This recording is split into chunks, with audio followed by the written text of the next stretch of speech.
Hi friends, ഇന്ന് നമ്മളിവിടെ ഒരു മഴയൊക്കെ കഴിയുമ്പോൾ നന്നായിട്ട് ബുഷിയായിട്ട് ഇങ്ങനെ നിറച്ച് ഇലകളുണ്ടാവും. നല്ല ഗ്രീനായിട്ടുള്ള ഇലകളും തളിരിലകളൊക്കെ ഉണ്ടാവും. അപ്പോൾ നമുക്കൊന്ന് പ്രൂൺ ചെയ്യേണ്ടി വരും. കൊന്നയൊക്കെ ഒന്ന് വെട്ടി ഒന്ന് ലെവൽ ചെയ്ത് വെക്കാം. അപ്പോൾ അതേ കൊന്നേനെ മാറ്റിയ ഇലകൾ നമ്മൾ വേസ്റ്റായിട്ടാണ് കളയുക. അപ്പോൾ അത് വെച്ചിട്ട് നമുക്ക് നന്നായിട്ട് വളം, അതായത് കരിയിലകളും കൊന്നയുടെ ഇലയും അല്ലെങ്കിൽ വേറെ ഏതെങ്കിലും പച്ചിലകൾ ഇതുപോലെ നമ്മൾ കൊന്നയുടെ കമ്പ് ഇങ്ങനെ പൊട്ടിച്ച് വെച്ചിട്ടുണ്ട്. ഓക്കെ, എന്നിട്ട് ഇതെല്ലാം കൂടെ വാരിയെടുത്ത് നമ്മൾ ഇതൊരു ചാക്കിൽ നിറയ്ക്കുന്ന രീതിയാണ് ഞാൻ കാണിക്കാൻ ഉദ്ദേശിക്കുന്നത്. നമുക്ക് സാധാരണ ഷോപ്പിലൊക്കെ കിട്ടുന്ന പ്ലാസ്റ്റിക് ചാക്ക്, ചണച്ചാക്ക് ഉണ്ടെങ്കിൽ നല്ലതാണ്. പക്ഷേ ദ്രവിച്ച് പോകുന്നൊരു പ്രശ്നം പൊതുവെ കണ്ടുകൊണ്ട് തന്നെ നമുക്ക് ചണച്ചാക്ക് ഒഴിവാക്കി ഇതേപോലെയുള്ള ഒരു പ്ലാസ്റ്റിക് ചാക്കിലേക്ക് നമുക്ക് നിറയ്ക്കാം. അപ്പോൾ ഞാൻ കുറച്ച് നിറച്ച് വെച്ചിട്ടുണ്ട്, കാരണം വീണ് പോകുന്നതുകൊണ്ട്. പിന്നെ ഞാൻ നിറച്ച് വെച്ചിട്ടുണ്ട്, അതായത് അടിയിൽ കുറച്ച് കരിയില നിറച്ച് വെച്ചിട്ടുണ്ട്. ഓക്കെ, അപ്പോൾ ഞാൻ ഇതൊക്കെ നമ്മളൊരു വേസ്റ്റ് ഇടുന്നൊരു സ്ഥലമാണ്, അവിടെ കുറച്ച് കരിയില കൂട്ടിയിട്ടുണ്ട്. ആ കരിയില നമ്മൾ ഒരു ലെയറായിട്ട് അവിടെ നിറച്ച് കൊടുക്കുകയാണ്. അപ്പോൾ ഓട്ടോമാറ്റിക്കലി കുറച്ച് മഴയൊക്കെ കൊണ്ട് അഴുകിയിട്ടുമുണ്ട്. അപ്പോൾ നല്ലതാണ്, അതിൽ കുറേ സൂക്ഷ്മാണുക്കളൊക്കെ ഉണ്ടാവും. അതുപോലെ തന്നെ ചെമ്പരത്തിയുടെ കമ്പ് കൊട്ടിയിട്ട് അപ്പോൾ ഞാൻ മനസ്സിലാക്കുന്നത് വെച്ചാൽ ഏത് പച്ചിലയും നമുക്ക് യൂസ് ചെയ്യാം ഇതിൽ. ഈവൻ ഓലയുടെ ഇതായാലും വാഴയുടെ ദ്രവിച്ച ഭാഗങ്ങളൊക്കെ നമുക്ക് ഇതിലേക്ക് ഇടാം. ഓക്കെ, അപ്പോൾ അതിന് ശേഷം ഒരു ലെയർ ഏകദേശം കുറച്ചൊരു കട്ടിയിൽ ഒരു 4-5 ഇഞ്ച് ഹൈറ്റിലേക്ക് വന്നു കഴിഞ്ഞാൽ ബാക്കി ഒരു ലെയർ നമുക്ക് ഇതുപോലെ പച്ചിലകൾ ഇട്ട് കൊടുക്കുക. അതിന് ഞാൻ പച്ചില മെയിനായിട്ട് യൂസ് ചെയ്യുക നല്ല വളമുള്ള കൊന്നയാണ്. പിന്നെ സീമക്കൊന്ന ഉണ്ടെങ്കിൽ നിങ്ങൾക്ക് അതും യൂസ് ചെയ്യാം. കൊന്നയില്ല, സീമക്കൊന്നയാണെങ്കിൽ അത് യൂസ് ചെയ്യാം. അതേപോലെ തേക്കിൻ്റെ ഇല ഒക്കെ നമുക്ക് ഇതുപോലെ യൂസ് ചെയ്യാം. ഓക്കെ, അപ്പോൾ പച്ചില ഞാനൊരു ലെയറായിട്ട് ഇട്ട് കൊടുക്കുക. അങ്ങനെ നമ്മളൊരു പുട്ടിൻ്റെയൊക്കെ ഇത് ചെയ്യുന്ന പോലെ തന്നെ ഒരു ലെയറായിട്ട് ഈ ചാക്കിൽ നിറച്ച് കൊടുക്കുക. എന്നിട്ട് ചാക്ക് കംപ്ലീറ്റ് ആയിട്ട് നമ്മൾ ഇത് നിറച്ച് കൊടുക്കുകയാണ് ചെയ്യുന്നത്. ഓക്കെ, അപ്പോൾ ഇതുപോലെ ഞാൻ ജസ്റ്റ് കാണിച്ചു തരാം. അപ്പോൾ കൊന്നയുടെ ഇല ഞാൻ ഓൾറെഡി നിറച്ച് കഴിഞ്ഞു. ഇനി അടുത്ത ഒരു ലെയർ കഴിഞ്ഞ് കഴിഞ്ഞാൽ അടുത്ത ലെയർ പിന്നെയും കരിയില്ല, മാറിയിട്ട്. അപ്പോൾ നിങ്ങൾക്ക് മനസ്സിലായി എന്ന് വിചാരിക്കുന്നു. ഓക്കെ, അപ്പോൾ പിന്നെ നമ്മൾ ചാരമൊക്കെ ഉണ്ടെങ്കിൽ നമ്മൾ ഇല കത്തിച്ച ചാരോ അല്ലെങ്കിൽ ഇങ്ങനെ അങ്ങനത്തെ കുറച്ച് വെണ്ണീരിൽ ചാരം എന്നൊക്കെ പറയുന്ന സാധനം ഒരു ലെയർ നമുക്ക് ഇട്ട് കൊടുക്കാം, ഗ്യാപ്പിലൊക്കെ ആയിട്ട് ഇട്ട് കൊടുക്കാം. പിന്നെ നമുക്ക് ഈ ചാണകത്തിൻ്റെ തെളി ഉണ്ടെങ്കിൽ അത് ഒഴിക്കാം. അതില്ലാന്നുണ്ടെങ്കിൽ കഞ്ഞിവെള്ളം അല്ലെങ്കിൽ തൈര് പഴയ തൈരൊക്കെ വരുമ്പോൾ നമുക്കതൊന്ന് വെള്ളത്തിൽ മിക്സ് ചെയ്തിട്ട് ഇവിടെ തളിച്ച് കൊടുക്കുക ഇതിൻ്റെ ഉള്ളിൽ. അതൊക്കെ സൂക്ഷ്മാണുക്കൾ വരാനും പെട്ടെന്ന് ഇത് ഡീഗ്രേഡ് ആവാനും ഉള്ളൊരു ചാൻസാണ്. നമ്മൾ വീട്ടിൽ കിട്ടുന്ന സാധനങ്ങളുണ്ട്. അതിന് വേണ്ടി ഒരു കമ്പോസ്റ്റ് ഡീഗ്രേഡർ ഒന്നും നമ്മൾ സെപ്പറേറ്റ് മേടിക്കേണ്ട ആവശ്യമില്ല. മാർക്കറ്റിലുണ്ട്, അത് മേടിക്കാൻ പറ്റുന്നവർക്ക് മേടിക്കാം. ഓക്കെ, അപ്പോൾ ഇവിടെ ഇപ്പം നമ്മൾ ചാക്ക് ഇത്രയും നിറച്ചിട്ടുണ്ട്. ഇപ്പം ഞാനത് നിറച്ച് കഴിഞ്ഞിട്ട് ഒരു 10 ദിവസം കഴിഞ്ഞു. ഓക്കെ, ഇതൊരു ജസ്റ്റ് ഓണത്തിൻ്റെ മുന്നേയൊക്കെ ആയിട്ട് നിറച്ചാണ്.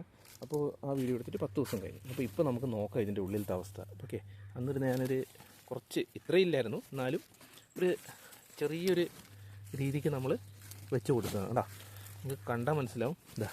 ഇവിടെ ഇങ്ങനെ നന്നായിട്ട് ഒരു പൊടിഞ്ഞൊരവസ്ഥയിൽ വന്നിട്ടുണ്ട്. ഓക്കെ, ഇതൊന്നും ആയിട്ടില്ല മൊത്തത്തിൽ, പക്ഷേ നമുക്കതിൻ്റെ അവസ്ഥ എന്താണെന്ന് നോക്കി നോക്കാം. അതിൻ്റെ ഉള്ളിൽ എങ്ങനെയാണ് കറക്റ്റായിട്ട് കിട്ടിയിട്ടുണ്ടോ. വേണമെങ്കിൽ ഒന്ന് ജസ്റ്റ് ടോപ്പ് ലെയർ നമുക്കൊന്ന് തട്ടി നോക്കാം. ഇത് ഞാൻ മുമ്പ് ഇതുപോലെ ചെയ്തതിൻ്റെ ഒരു ചാക്കാണ്, പഴയതാണ്. പുതിയൊരു ചാക്കിൽ നമുക്ക് ചെയ്ത് നോക്കാം. ഓക്കെ, ഞാൻ ജസ്റ്റ് എടുക്കുകയാണ്.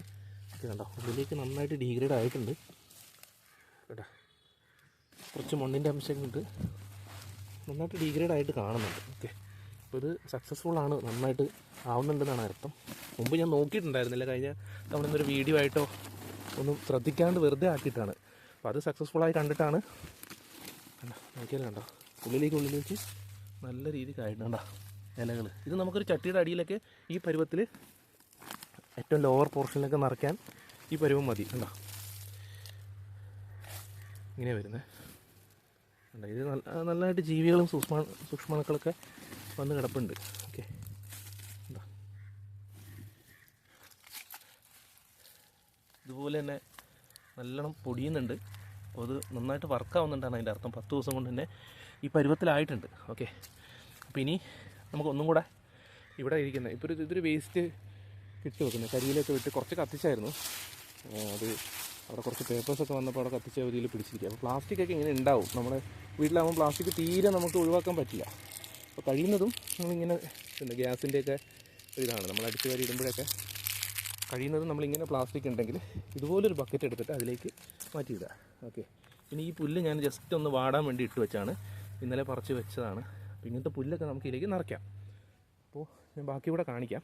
ഓക്കെ, അപ്പോൾ അതിൻ്റെ ഉള്ളിൽ ഞാൻ ബാക്കിയും കൂടെ നിറയ്ക്കാൻ വേണ്ടി ഞാൻ പറഞ്ഞത് ഈ ഒരു കരിയിലയും കൂടെ ഞാൻ അതിലേക്ക് നിറയ്ക്കാൻ പോകാം. ഈ കുറച്ച് ഇവിടെ നമ്മൾ ഡംപ് ചെയ്യുന്ന വേസ്റ്റിനെടുത്ത് പിന്നെ കുറച്ച് പുല്ലുകളും. ഓക്കെ, അപ്പോൾ ഇത് ഞാൻ കുറച്ച് മാറ്റി. ഇപ്പോൾ അതിൽ എനിക്ക് ഇത്രയും ഈ ഡീഗ്രഡേഷനായിട്ട് കിട്ടിയാൽ മതി. എനിക്ക് ചട്ടിയുടെ അടിയിൽ നിറയ്ക്കാൻ കുറച്ച് വേണം. ഓക്കെ, അപ്പോൾ അതിന് വേണ്ടി വെച്ചിരിക്കുന്നതാണ്. അപ്പോൾ ഈ ചട്ടിയുടെ അടിയിൽ നിറയ്ക്കാൻ വേണ്ടി വെച്ച് ഞാൻ ഇങ്ങോട്ട് മാറ്റി.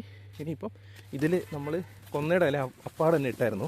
അപ്പോൾ അതിൽ ഈ കമ്പുകൾ കണ്ടോ, ഇത് കുറച്ച് സമയം എടുക്കും. അപ്പോൾ അത് നമുക്ക് പുറത്തിട്ടിട്ട് വേറെ ലെവലിൽ ഡീഗ്രേഡ് ആയിക്കോട്ടെ. അപ്പോൾ ഈ കമ്പുകൾ നമുക്ക് വേണമെങ്കിൽ, ഇപ്പോൾ ഞാനിത് തുറന്നുകൊണ്ടാണ്, അല്ലെങ്കിൽ ഇതിൻ്റെ ഉള്ളിൽ കിടന്നാലും കുഴപ്പമൊന്നുമില്ല. ഇങ്ങനെയുള്ള കമ്പുകൾ അതിൽ നിന്ന് വേർപെട്ട് പോയിട്ടുണ്ട്, വാടി ഒന്ന് അഴുകുമ്പോൾ. ഓക്കെ, അപ്പോൾ ഇനി ഈ കമ്പുകൾ മാറ്റി ഇതിപ്പോൾ ഞാൻ ഈ കരിയില, ഇവിടെ ഈ കരിയിലുള്ളത് ഞാൻ ഇതിലേക്ക് പിന്നെ ആഡ് ചെയ്യുകയാണ്. ഇതുപോലെ തന്നെ ഇതിലേക്ക് വാരി ഇട്ട് കൊടുക്കുന്നു. ഇതുപോലെ തന്നെ കംപ്ലീറ്റ് ആയിട്ട് ഇതാണ്. പിന്നെ ഈ പുല്ലുകൾ നമ്മൾ പറമ്പിൽ നിന്ന് പറിച്ച പുല്ലുകളാണ്. ഇതൊക്കെ നമുക്ക് വെറുതെ കത്തിച്ചൊന്നും കളഞ്ഞിട്ട് നഷ്ടപ്പെടുത്തേണ്ട, നല്ല വളമായി മാറുന്ന സാധനമാണ്. അപ്പോൾ ചാക്ക് മാറ്റണം. ഇതും കൂടെ ആയിക്കഴിഞ്ഞാൽ എനിക്ക് തോന്നുന്നു ചാക്ക് നന്നായിട്ട് ദ്രവിച്ചു പോകും. അപ്പോൾ നല്ലൊരു ചാക്ക് മേടിക്കുക. 10 രൂപയാണ് വലിയൊരു ചാക്കിന് കോസ്റ്റ് വരുന്നുള്ളൂ. പക്ഷേ നമുക്ക് കിട്ടുന്നത് നല്ല 300 രൂപയുടെയെങ്കിലും മിനിമം കോസ്റ്റ് വരുന്നൊരു നല്ലൊരു വളമാണ്. ഇതുപോലത്തെ എന്ന് വെച്ചാൽ 300 പോരെ ഒരു ചാക്ക് വളം മേടിക്കുമ്പോൾ നിങ്ങൾക്ക് അറിയാം. നിങ്ങൾക്ക് ഒരുപാട് വളം മേടിച്ച്, ഞാൻ തന്നെ ആദ്യ കാലഘട്ടത്തിലൊക്കെ ഒരുപാട് വളം മേടിച്ചിട്ടുണ്ടായിരുന്നു. കാശ് കൊടുത്ത് തന്നെ ഒരുപാട് വളം മേടിച്ചുകൊണ്ട് തന്നെയാണ് പിന്നെ ഇങ്ങനെയുള്ള വളങ്ങളാണ് ഞാൻ യൂസ് ചെയ്യുന്നത്. കാശ് കൊടുത്ത് പിന്നെ മേടിക്കാറില്ല.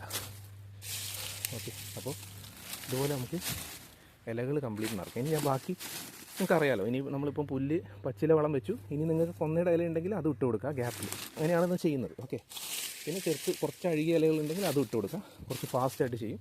പിന്നെ തൈര് കുറച്ച് കലക്കിയിട്ട് ഇടയ്ക്ക് ഒഴിക്കുന്നതല്ല. അല്ലെങ്കിൽ നമ്മുടെ പഞ്ചായത്തു നിന്നോ അല്ലെങ്കിൽ ഇതിലൊക്കെ കിട്ടുമല്ലോ ഡീഗ്രേഡ് ചെയ്യുന്ന ലിക്വിഡൊക്കെ ഡൈല്യൂട്ട് ചെയ്ത് ഒഴിക്കാം. പക്ഷേ കുറച്ച് ചാണകം കലക്കിയ വെള്ളം, പച്ച ചാണകത്തിൻ്റെ കലക്കിയ വെള്ളമോ മണ്ണിര കമ്പോസ്റ്റിൻ്റെ സ്ലറിയോ എന്തുണ്ടെങ്കിലും നമുക്ക് കുറച്ച് ഇതിൽ ഒഴിച്ച് കൊടുത്താൽ പെട്ടെന്ന് സൂക്ഷ്മാണുക്കൾ ഇതിൽ വളരുകയും പെട്ടെന്ന് ഇത് ഡീഗ്രേഡ് ആവുകയും ചെയ്യും ഇലകൾ. പിന്നെ അടുത്ത ലെയർ പച്ചിലയും കൂടെ ഇട്ടിട്ട് ഞാൻ കാണിക്കാം. വീഡിയോ ലെങ്ത് ആക്കണ്ട. കുറച്ച് കത്തിയതിൻ്റെ ചാരമുണ്ട് കുറച്ച്, അതും കൂടെ ഞാനൊന്ന് ഇതിൽ ആഡ് ചെയ്ത് കൊടുക്കുകയാണ്. അപ്പോൾ അത്യാവശ്യം എല്ലാ ന്യൂട്രിയൻസും ഇതിൽ നമുക്ക് കിട്ടുന്ന രീതിക്കാണ് ഞാൻ ചെയ്യുന്നത്. മണ്ണ് കഴിയുന്നതും ഒഴിവാക്കുക. മണ്ണിൻ്റെ അംശം ഉണ്ടാവും, ഒന്നും കുഴപ്പമില്ല. ഡയറക്റ്റ് മണ്ണിടാണ്ടിരിക്കുക. ഓക്കെ, ബാക്കി ഞാൻ നിറച്ചിട്ട് കാണിക്കാം കേട്ടോ. അപ്പോൾ നമ്മളിത് കംപ്ലീറ്റ് ആക്കിയിട്ടുണ്ട്. മേളിലൊരു വാഴത്തടേൻ്റെ ഇതും കൂടെ ചേർത്ത് ഞാൻ വെച്ചിട്ട് അതങ്ങോട്ട് മൂടി. അതെന്ന് വെച്ചാൽ സൂക്ഷ്മാണുക്കൾ വരാൻ വേണ്ടിയിട്ട് മാത്രം. കുറച്ച് അഴുകിയ എന്തായാലും നിങ്ങൾക്ക് അവിടെ എന്താ കിട്ടും. ഞാൻ ഇതൊരു വാഴത്തട കുറച്ച് അഴുകിയ ഭാഗം ഉണ്ടായിരുന്നു, ഇതിൽ നിന്ന് തന്നെ കിട്ടിയതാണ്. അത് ഞാൻ അതിലിട്ടിട്ടുണ്ട്. അപ്പം കണ്ടോ, ഇവിടുന്ന് നമ്മളെല്ലാ സാധനങ്ങളും പുറത്തേക്ക് എടുത്തു. ഇപ്പം ഇതുപോലെ ആയിട്ടുണ്ട്.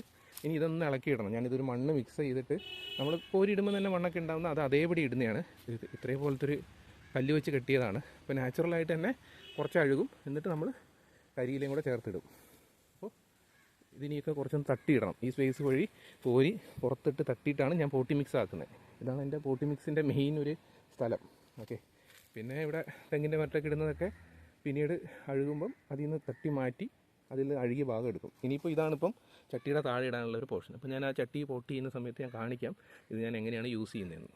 ഓക്കെ, അപ്പോൾ ഇനി അടുത്തത് നമ്മൾ ഇത് നേരത്തെ അഴുകി വെച്ച കുറച്ച് ഞാൻ ഇതിൽ നിന്ന് എങ്ങനെയാണുള്ളതാണ് കിട്ടുന്നതെന്ന് ഞാൻ ഒന്ന് കാണിച്ചു തരാം.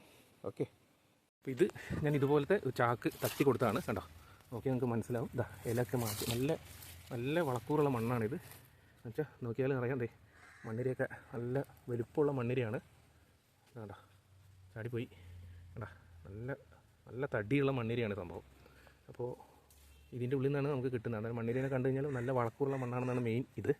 ഓക്കെ, നോക്കിയോ, ഇതിൻ്റെ ഉള്ളിൽ നിന്നൊക്കെ കാണാം നമുക്ക് ഇങ്ങനെ മണ്ണിര പോകുന്നത്. കണ്ടോ, അടിപൊളി മണ്ണാണ്. മണ്ണ് മീൻസ് ഇലയുടെ അഴുകിയതാണ്. ഓക്കെ, ഇത് ഞാൻ എന്നിട്ടിനി നമ്മുടെ ഇതുപോലൊരു ട്രെയിൽ, നമ്മൾ ഈ ഫ്രൂട്ട്സിൻ്റെ ഒക്കെ ട്രേ ഉണ്ട്, അതിലേക്ക് കയറ്റിയിടും. ഇത് വെച്ചാണ് ഞാൻ അരിക്കുന്നത്. കണ്ടോ, ഇതുപോലത്തെ നെറ്റ് വെച്ചിട്ട് നമുക്ക് അരിച്ചെടുക്കാം. വലിയ പാർട്സുകളൊക്കെ മുകളിലിരിക്കും. അത് നമുക്ക് ചട്ടിയുടെ അടിഭാഗത്ത് ഇടാം. ഇതുപോലത്തെ കഷ്ണങ്ങളൊക്കെ അത് നല്ലൊരു പോട്ടി മിക്സാണ്. അപ്പോൾ ഇതുപോലെ നമുക്ക് ഇട്ട് കൊടുക്കാം. എന്നിട്ട് ഒരു ചാക്കിൻ്റെ മുകളിൽ അങ്ങനെ വിരിച്ചിട്ടൊന്ന് ഇതിങ്ങനെ 2 സൈഡും പിടിച്ച് ഏറ്റവും ബെസ്റ്റ് സാധനമാണ്. 2 സൈഡും പിടിച്ചൊന്ന് ഇളക്കി കൊടുത്താൽ നന്നായിട്ട് അരിച്ച് കിട്ടും നമുക്ക്. ഇതൊക്കെ നിങ്ങൾക്ക് എല്ലായിടത്തും കിട്ടുന്നതാണ്. നിങ്ങളെല്ലാം ട്രൈ ചെയ്ത് നോക്കുക കേട്ടോ. ഇതാണ് നല്ല അടിപൊളി മണ്ണാണ്. പോട്ടി മിക്സിന് വേറെ എവിടെയും പോകണ്ട, കാശൊന്നും കൊടുത്ത് മേടിക്കണ്ട. ഇതുപോലത്തെ ഇല അഴുകിയ വളം തന്നെയാണ് ഏറ്റവും ബെസ്റ്റായിട്ട് നമുക്ക് കിട്ടുന്നത്. ഓക്കെ, അപ്പോൾ ഫ്രണ്ട്സ് ഇതെല്ലാം ഇത് മനസ്സിലായി എന്ന് വിചാരിക്കുക.